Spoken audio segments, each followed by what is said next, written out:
Hi, welcome to Talking and Reading from Japan. I'm your host, Hidemi Woods. Here, I'm reading episodes from the books I wrote and talk about them or anything that pops up in my mind. I hope you enjoy with me. Today, I'll read an episode from my book titled An Old Tree in Kyoto.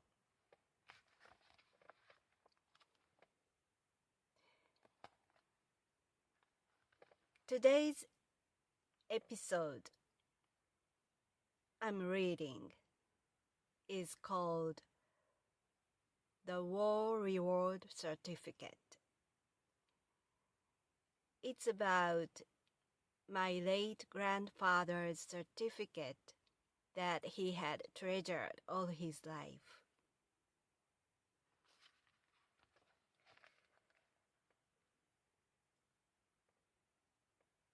The War Reward Certificate.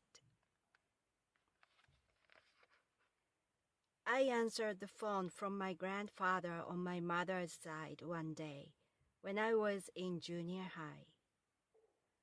I sensed something wrong at once from his unusually somber tone. He wanted to talk to my mother, and she began to tell him repeatedly to wait right there. My grandfather called her to let her know he was going to kill himself.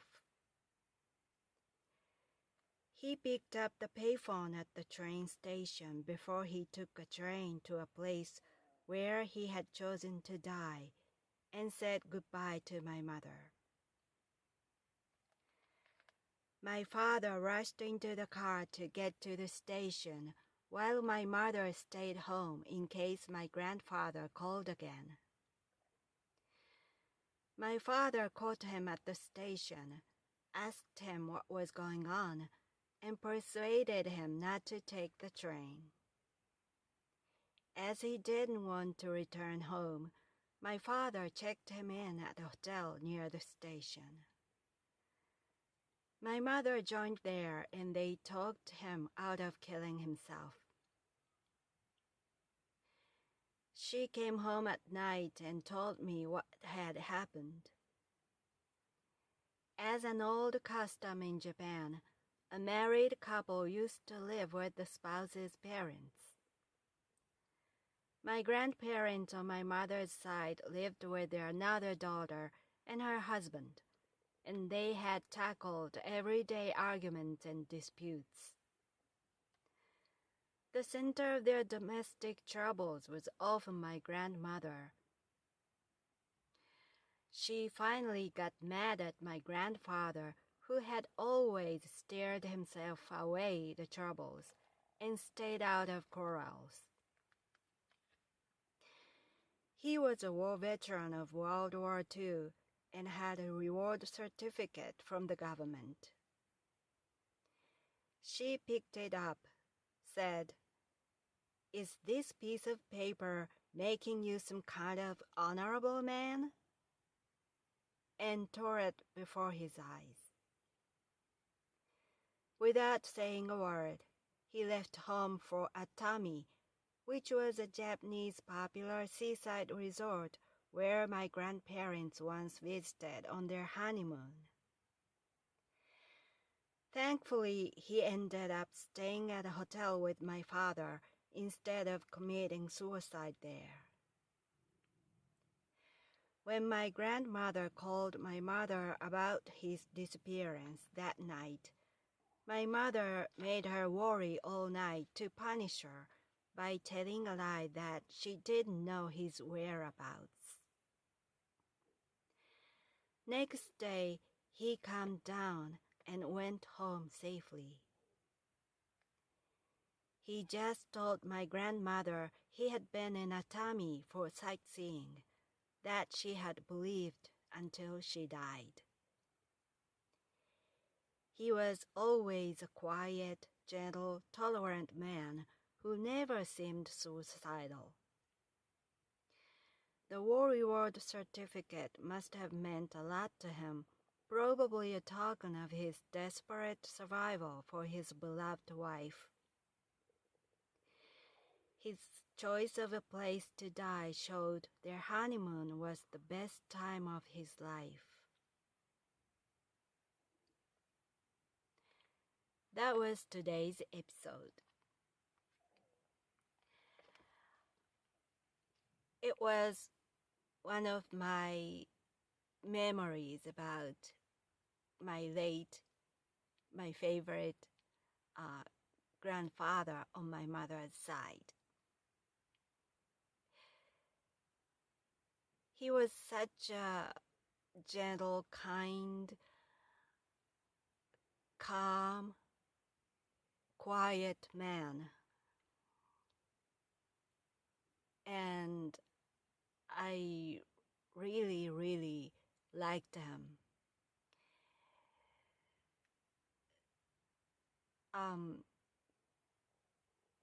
People like him as well. He was a likable man, and because he was, although he was a quiet man, everybody liked him. So much so that he once became a mayor of a small town where he lived.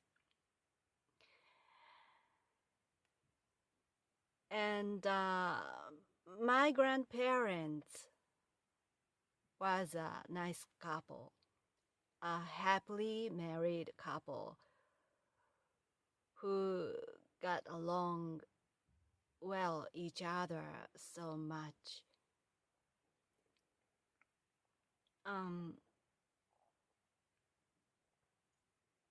In those days, not so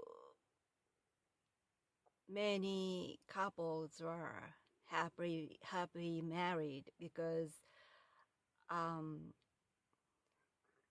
they used to get married by an arranged marriage.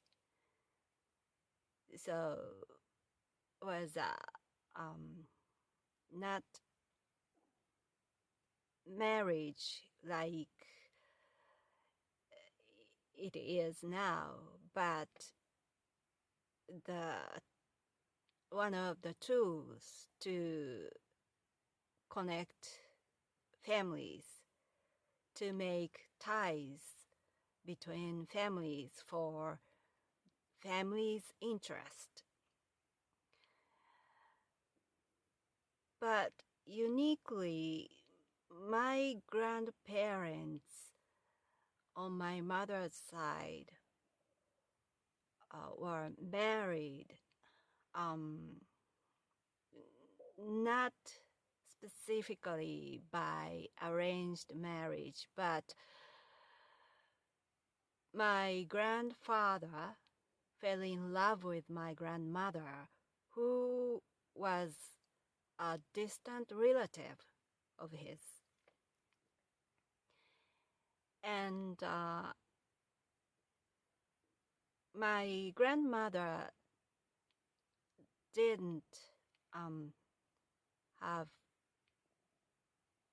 her parents.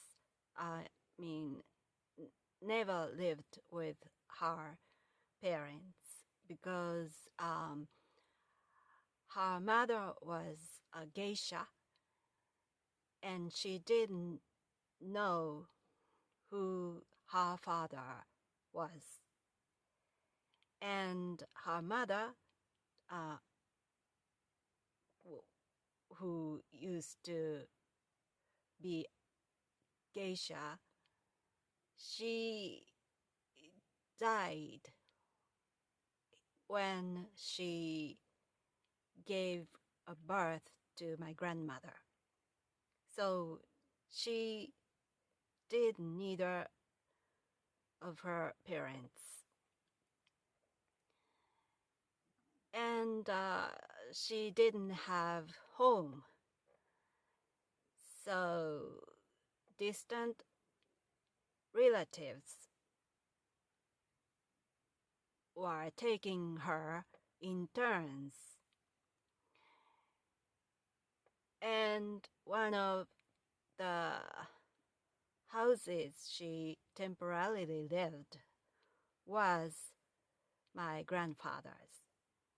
And while she was staying there, my grandfather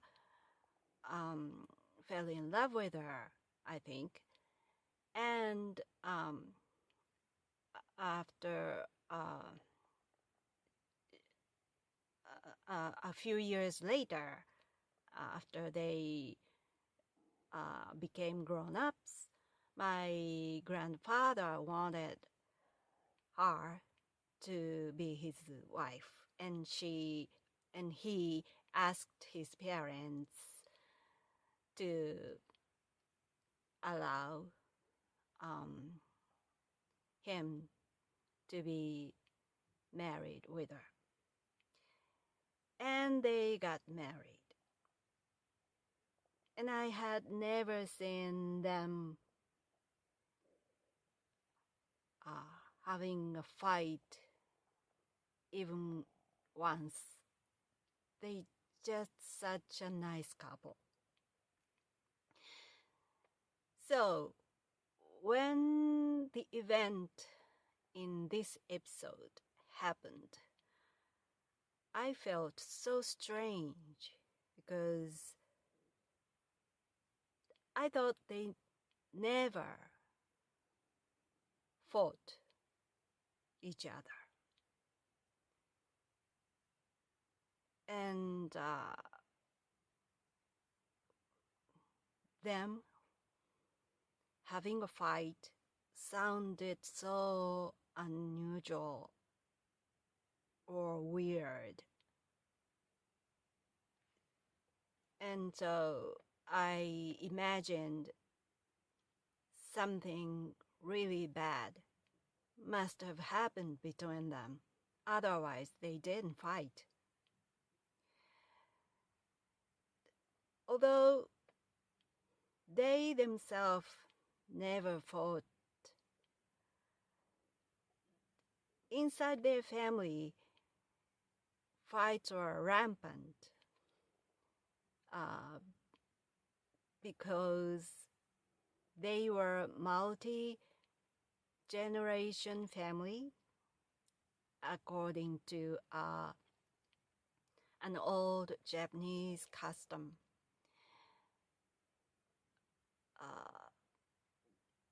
So my grandparents lived with their daughter and their son-in-law and their children.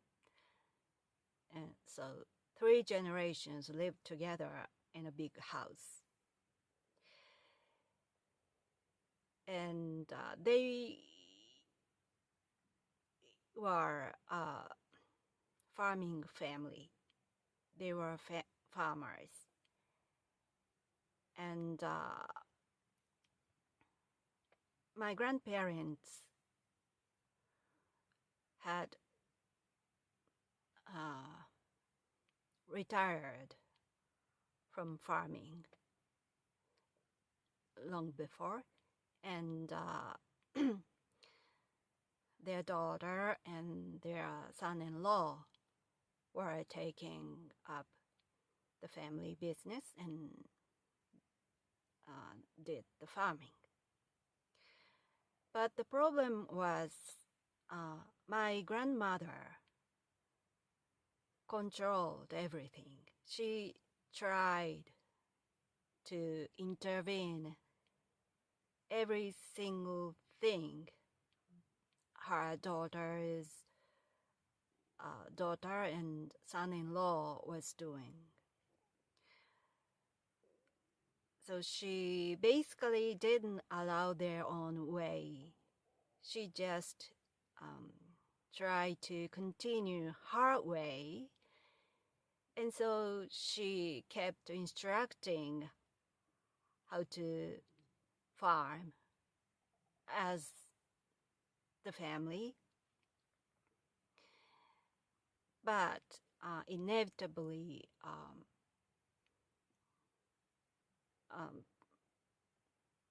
the their my grandmother's daughter or the son-in-law wanted to work in their way, but my grandmother didn't allow it. And fights occur almost every day regarding the work or anything, how to raise children. So she just kept stepping in the family matters, and it's conflicted between two different generations, and they argued, disputed, quarreled every day. But as a wise man, my grandfather managed to keep distant from those fights. He just tried to stay in his own room as much as he could, and didn't tell them what to do. As like my grandmother did. So my grandfather repeatedly advised my grandmother not to intervene them. He tried to persuade my grandmother to let them do what they want for farming. But my mother simply couldn't stop intervening, and she ignored my grandfather's advice and constantly intervened her daughter's way. And I suppose that particular day, my grandmother reached the point where she couldn't take it any longer, and she took it out to my grandfather. And she got hysterical, maybe, and she blamed my grandfather that she was the only person who tried to make the family business go well, while my grandfather didn't care about it at all. And that's why fights occurred. But for my grandmother, she was trying to the right thing for her family business.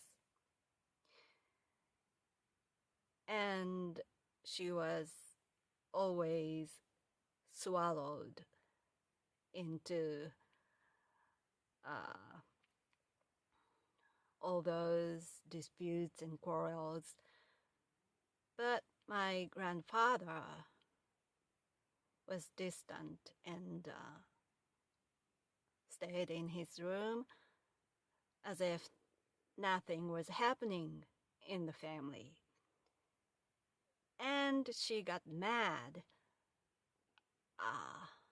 got hysterical, blamed him, and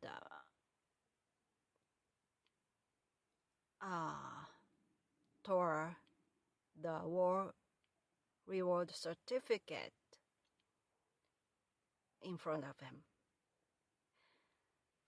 That certificate was issued by the Japanese government when my grandfather returned home from World War II.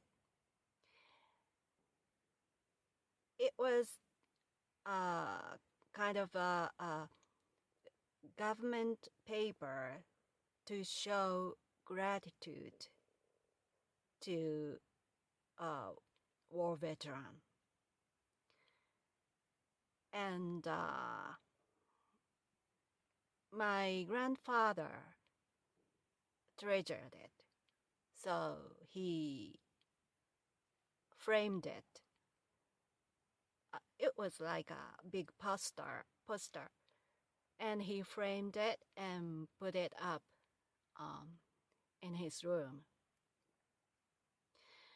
But that day, when my grandmother was so angry at him, at his indifference to the family disputes, she took it down. She took that reward certificate down, unframed, and tore it before his eyes.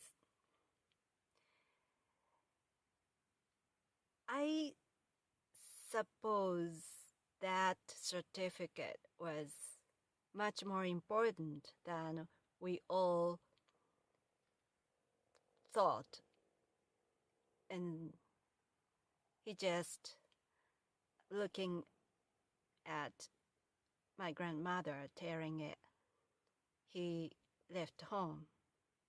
He decided to kill himself. I think that certificate was more than a proof of government's gratitude or proof of his survival. I guess it was something much bigger to him, like he came home. He returned from the war just for my grandmother. Grandmother was the center of his hope during the war to survive. He returned 9 years after the war, after he got initially drafted to the war. So it took him 9 years to come home. And I once heard from him that it was much more harder in a camp as a POW than in a battle itself. He battled in China during World War II, but soon he became a POW in Siberia, in Russia. And he spent about 5 years or more in that camp as a POW. And that experience was the hardest of his life as a soldier. Because according to him, surviving in a camp was much more difficult than in a battle. First of all, it was Siberia, where the cold was severe, and so his fellow soldiers died one after another every day from the cold. And also they were shot by Russian soldiers for fun. And many Japanese soldiers died in a camp, and he saw it every day, and it was easy for him to think it was his turn the next morning who died. But he tried so hard to come back to my grandmother, and he succeeded to do that and received the reward certificate. So I think that was for him, it was a proof to survive for my grandmother. But she herself tore it by saying that that piece of paper meant nothing. And he couldn't take it. And he decided to kill himself. He was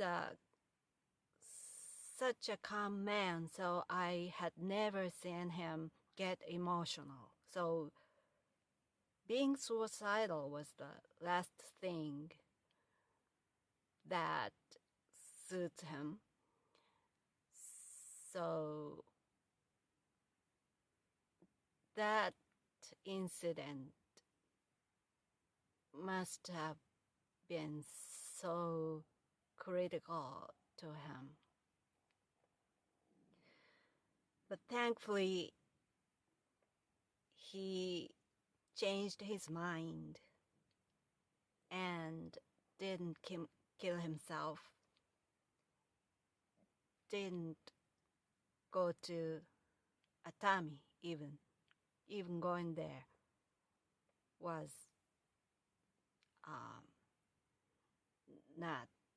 didn't happen.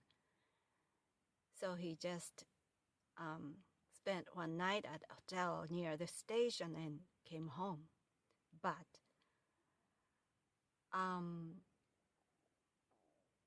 my grandmother thought he went to Atami for sightseeing because my mother tricked her. My mother told a lie to my grandmother for punishment, and she didn't tell the truth that he had stayed at a hotel, but she said to my grandmother that she didn't know his whereabouts. So when my grandfather came home, he told my grandmother that he went to Atami for sightseeing, and my grandmother had believed that until she died. And when she heard that my grandfather's story to go to Atami for sightseeing, she called my mother and told her that that lie to my mother. And my mother listened to her as pretending she didn't know. And my grandmother said, going to Atami for sightseeing, it was so funny of him. He's such a strange man. He is so funny, she said. And my mother laughed together on the phone, pretending not knowing anything. Eventually, after that, they never fought again. And in late years,